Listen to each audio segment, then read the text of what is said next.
The word closing carries heavy emotional baggage in business.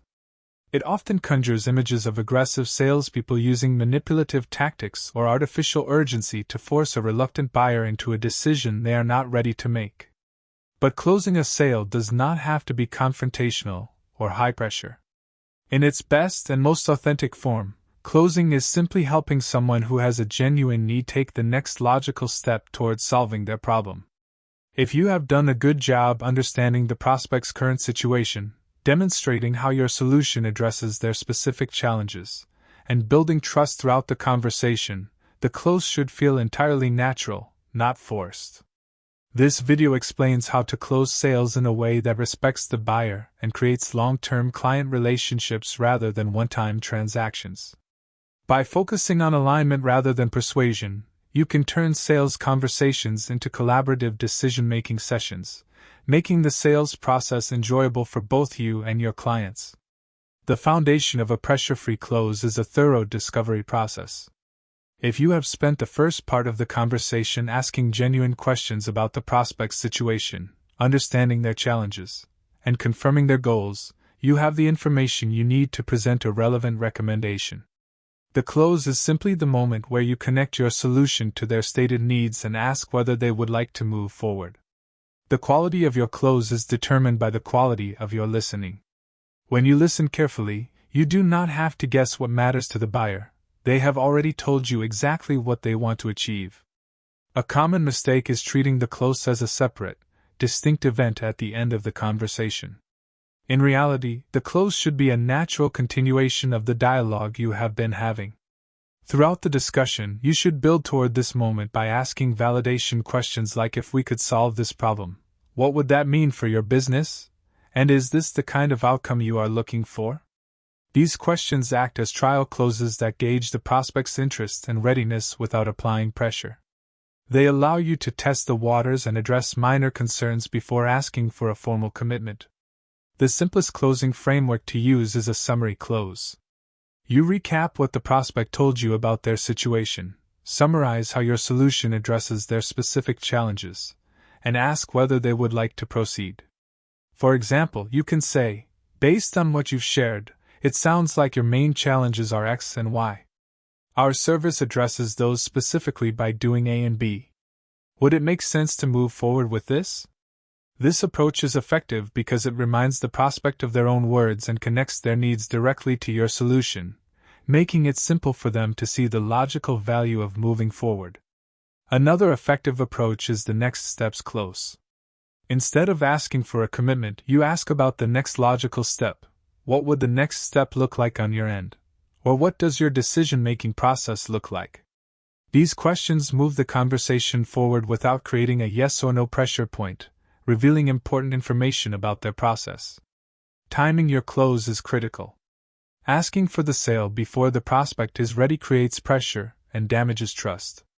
Waiting too long after the prospect is ready creates awkwardness and can cause them to lose momentum.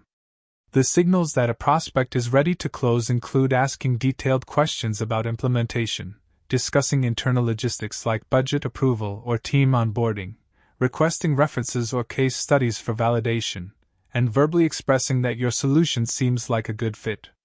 Paying close attention to these indicators helps you transition to the close smoothly. When you recognize these buying signals, it is time to ask for the decision. You should do this confidently and directly, rather than beating around the bush. Confidence in the close comes from confidence in your solution. If you genuinely believe that your product or service will help this prospect solve a real business challenge, asking them to buy is an act of service. You are helping them take the necessary step to solve their problem. There is no need to apologize for asking for the sale or feel awkward about it. Silence after asking for the sale is one of the most uncomfortable but important moments in the sales process. After you ask whether they would like to move forward, stop talking. The prospect needs time to process the decision and formulate their response. If you fill the silence with additional selling, you undermine your question and suggest that you lack confidence. Let the prospect think, and respond calmly to whatever they say next. Embracing this silence shows that you respect their thinking process. If the prospect says they need more time, respect that choice. Ask what specific information or considerations would help them make a decision, and offer to provide it. Set a specific follow-up time rather than leaving it open-ended. For example, say, "I understand. What additional details would be helpful? And would it work to reconnect on Thursday to discuss?" This approach respects their process while maintaining momentum, ensuring that the deal does not stall indefinitely. After the close, the relationship is just beginning. How you handle the post-sale experience determines whether this customer becomes a long-term advocate or a one-time transaction. Send a confirmation email that outlines what they purchased, what the next steps are, and who their point of contact is. Set clear expectations about timelines, deliverables, and communication.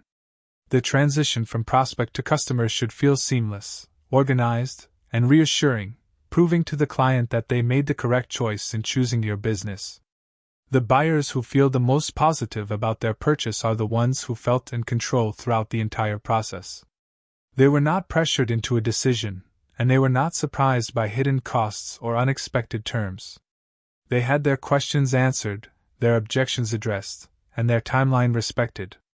When buyers feel in control, they experience satisfaction with their decision rather than buyer's remorse. This trust forms the basis for future upsells, cross-sells, and positive word-of-mouth referrals. If a prospect decides not to buy, handle the rejection gracefully.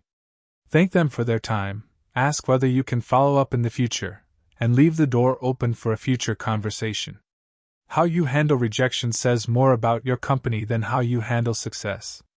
A prospect who says no today might say yes in 6 months, or might refer you to someone else who is a better fit. Neither outcome is possible if you react to rejection with frustration or resentment. Finally, reflect on each close, whether successful or not. What questions did you ask that moved the conversation forward? Where did the prospect hesitate? What information did they need that you did not have ready? Each sales conversation is a learning opportunity. The salespeople who improve fastest are the ones who review their conversations honestly and identify specific areas to improve for next time. By building this habit of continuous improvement, you refine your skills and make future closes even more seamless. Sales Script Studio helps founders, freelancers, and sales teams communicate more clearly with prospects. The channel breaks down cold emails, discovery calls, objection handling, follow-ups, and simple sales scripts that make conversations easier without sounding robotic or manipulative. This video is general sales communication education, not a guarantee of reply rates, booked calls, close rates, revenue, or business results. Outcomes vary by offer, market, list quality, timing, trust, and execution.